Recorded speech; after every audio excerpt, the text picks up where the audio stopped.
Hi everyone. Thank you for having me. I'm David Neiman. I am principal of Neiman Tabor Architects. Can everyone hear me?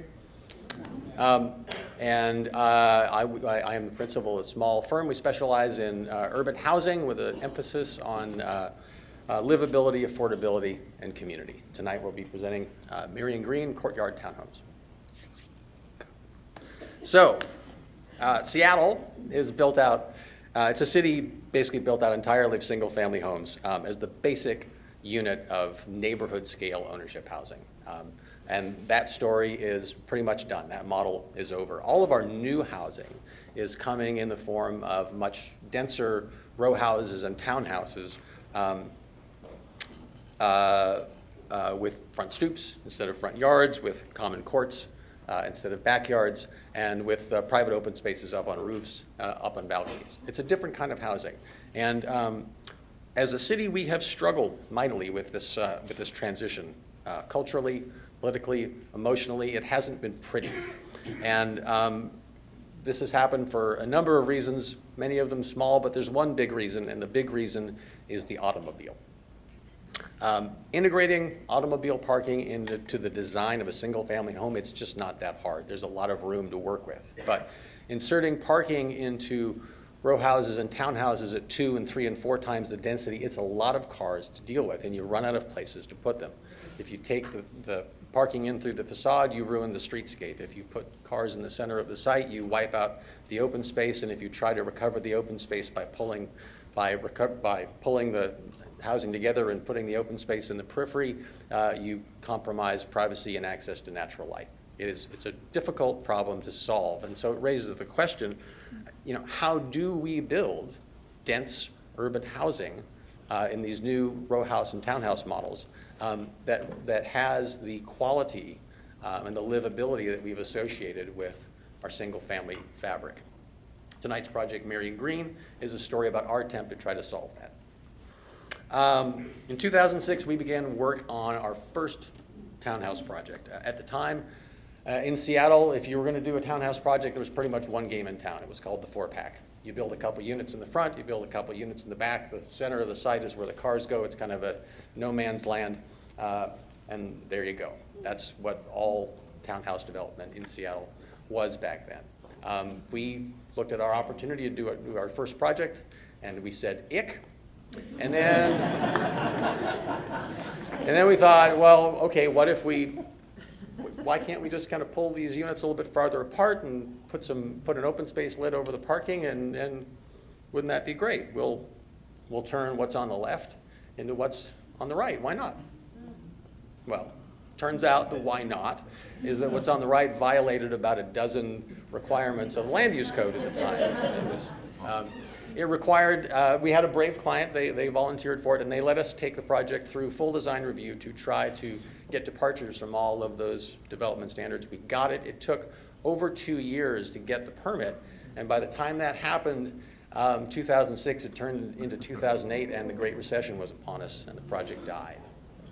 It's a tough lesson, but the idea did not die. And so I spent the recession organizing a group of architects. We worked with the city on the multifamily code that was being changed at the time. And by 2011, we had a new multifamily code that would allow that idea on the right to be built outright by the code.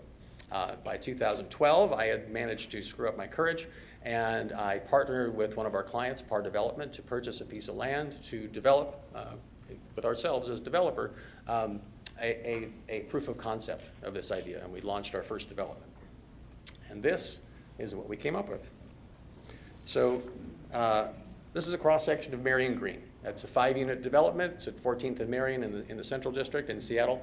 There's 2 units in the front over by the street, 3 units in the back. We've taken the units and we pulled them as far apart as we can. We've pushed them right up against the setbacks and created as much space in the center of the site as we can. The parking is in the middle, just like you're used to seeing it. It's in conventional garage surface parking. Nothing really outstanding there. What's different is, I guess what's obvious is we've covered all that with a courtyard lid. And that courtyard lid recaptures the center of the site as usable open space. Courtyard is your way in and out of the project, and so there's lots of opportunity for chance interaction with your neighbors. The courtyard also helps to break down the scale of the project, and it provides this light well in the center that brings in opportunities for natural light and natural ventilation into the units. Most importantly, and really important to one of our goals, is this is all done in wood construction. So there's no PT lid, there's no steel, there's no concrete. This is completely conventional construction. There's 3 glulam beams in the lid, and everything else is light wood framing. So it's easy, and it's cheap, and it's simple. Looking at the plans, the lowest level is the parking area. You've got a parking pad in the center that's a maneuvering aisle. There's 3 of the units have 2-car parking. 1 of the units has 1 car, and 1 has none at all. The 2-car parking is associated with larger units, 3 and 4 bedrooms, that we wanted to be for families, and the smaller units are associated with much smaller units that we've tried to target towards affordability and starter homes. So the starter homes get as small as 900 square feet. The family units as big as 2,000. You walk up a set of stairs over the top of the lid and into the courtyard, into the heart of the project. All of the units have kitchen, living, and dining at this level. They're organized so that the kitchens have big sliding doors. They open up onto the courtyard. There's semi-private spaces that ring the courtyard that belong to the units, and then the center of the courtyard is a true commons that belongs to everyone. The courtyard is a place where you run into your neighbors as you come and go. This is the place where people can come together to share a barbecue and a beer. And the rear units actually have backyards with open space at grade. The front units have decks that kind of bring human activity to the street. Altogether, over 70% of the site is returned as some form of usable open space.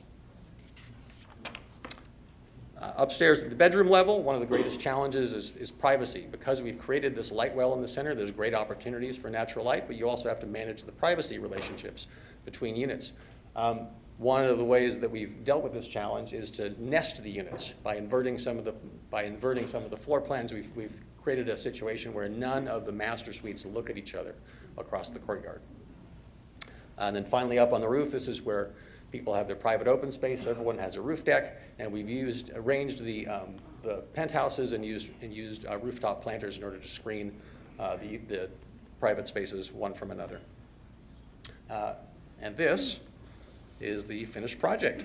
So we had the opportunity to go back a few weeks ago. We actually had a chance to kind of talk with people after they lived there for a few months and get a sense for how things are going, and it was a really encouraging conversation we had. Everyone in the project knew everyone else. They had each other's phone numbers and emails. They were talking to each other about when they were going to have parties and when the parties were going to shut down. They've organized their own homeowners association to sort of manage the maintenance of the place. And you can kind of see they've started to buy furniture, and they've replanted some of the plantings with things of their own preference. So they've really started to invest their own TLC in that space, and it's really encouraging. We're also really, really excited that Marion Green has its first baby. So we have a family with small children living in there, and pretty soon toddling around the courtyard. Project was very, very well received in the marketplace. All the project pre-sold before it could come to market. All of the sales, they basically set sales records for projects of this type. And so very encouraging for a project that we're trying to encourage other people to try, that we got some really good data that says this is something that's going to be well received in the marketplace. And one of the side effects of pre-selling the units was that people got to customize them for themselves. And so each of the units has a little bit of character that reflects something of the owner that bought them. All told, it was 8 years to get from that first sketch to that final project. The goal from the outset was we wanted to build a better mousetrap. We wanted to provide a replicable model that other people could follow for how to do infill housing in Seattle, and I think we've succeeded at doing that. We found a way to manage the cars, to hide the cars, create more open space, break down the project scale, bring in natural light, and we found a way to do it in a way that creates a commons, that creates a place where people can build community and come together and meet each other on this little plot of land. Lastly, this summer, we received a Vision 2040 award for this project from the Puget Sound Regional Council. Really unusual award for a private project to get, and it was done largely out of acknowledgement that this isn't just kind of a quirky infill project, but this is something new. This is a new form of multifamily housing that can actually really help our city to grow better and other cities in the region. Marion is a new way of doing urban housing that can accommodate the car while maintaining an architecture that's about people, open space, and community. Before I wrap up, too long a pause. I just want to thank. We have Juan Vergara from our office in the audience. He's the job captain that did all the hard lifting on this project. I just want to say thank you, Juan, for all your hard work in making this possible, and thank you for having us tonight to show off the project.